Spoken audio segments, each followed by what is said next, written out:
এই জ্যাক সে যখনই পানি খায় তার অ্যাকাউন্টে $10,000 ঢুকে যায়। সে ওয়েটারকে ডাকে এবং আবার পানি অর্ডার করে। এটা দেখে তার প্রেমিকা লিসা বলে, তুমি তো আগেই অনেক পানি খেয়ে ফেলেছো। তখন ডেভিড বলে, জ্যাক কনস্ট্রাকশনের সাইটে কাজ করে, সেখানে পানি পাওয়া যায় না, তাই তার কাছে এই মিনারেল ওয়াটারও খুব দামি। কিন্তু জ্যাকের কিছু যায় আসে না, সে হাসে, পানির ক্যান তোলে এবং খেতে শুরু করে। তারপর নিজের অ্যাকাউন্ট চেক করে। আসলে জ্যাকের দরকার $1 বিলিয়ন, যাতে লিসার বাবা লিসার সঙ্গে তার বিয়েতে রাজি হয়ে যান। লিসার বাড়ির লোকেরা বলে, এই তুমি কেমন ছেলেকে বেছে এনেছো, দেখো কত অদ্ভুত আচরণ করছে। কিন্তু জ্যাক আবার নিজের অ্যাকাউন্ট চেক করে, তখনও কিছু ডলার কম ছিল, তাই সে আরেকটা ক্যান তুলে পানি খেতে শুরু করে। লিসা লজ্জায় মুখ ঢেকে রাখে। শেষে যখন সে ব্যালেন্স চেক করে, তার অ্যাকাউন্টে এখন পুরো $1 বিলিয়ন।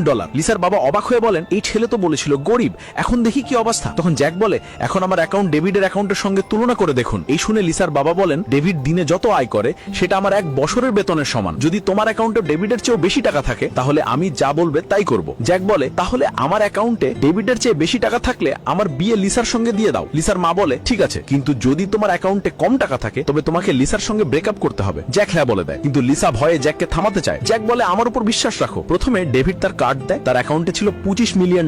এটা দেখে তার মা বাবা খুব খুশি হন। তারপর জ্যাক তার কার্ড দেয়। লিসার মা সেটা চেক করেন এবং অবাক হয়ে বলেন, আমি তো কিছুই দেখতে পাচ্ছি না। তখন কার্ডটা ডেভিডের হাতে দেওয়া হয়। লিসার বোন চেক করে বলে, এতে $80 মিলিয়ন আছে। সবাই অবাক হয়ে যায়। ডেভিড রেগে গিয়ে বলে, এটা মিথ্যা বলছে, এমন কিভাবে সম্ভব? লিসা জিজ্ঞেস করে, তুমি এই টাকা কোথা থেকে আনলে? জ্যাক হাসে এবং বলে, পরে বলবো। লিসা বলে, আমি তোমার টাকার জন্য বিয়ে করছি না, আমি তোমার ভালো মানুষ সবার জন্যই তোমাকে পছন্দ করি। কিন্তু জ্যাক বলে, এই টাকা আমার নিজের, কেউ তার কথা বিশ্বাস করে না। ডেভিড রেগে গিয়ে জ্যাকের ফোন ভেঙে ফেলে এবং চিৎকার করে বলে, এই ছেলেটা মিথ্যা বলছে। জ্যাক উত্তর দেয়, যদি বিশ্বাস না হয় চলো ব্যাংকে যাই। সবাই ব্যাংকে যায়। ডেভিড আর জ্যাক দুজনেই তাদের কার্ড দেয়। ব্যাংকের কর্মচারী বলেন, দয়া করে একটু অপেক্ষা করুন। ডেভিড রেগে গিয়ে বলে, যদি তোমার অ্যাকাউন্টে টাকা না থাকে তবে তোমাকে আমার সামনে মাথা নিচু করে ক্ষমা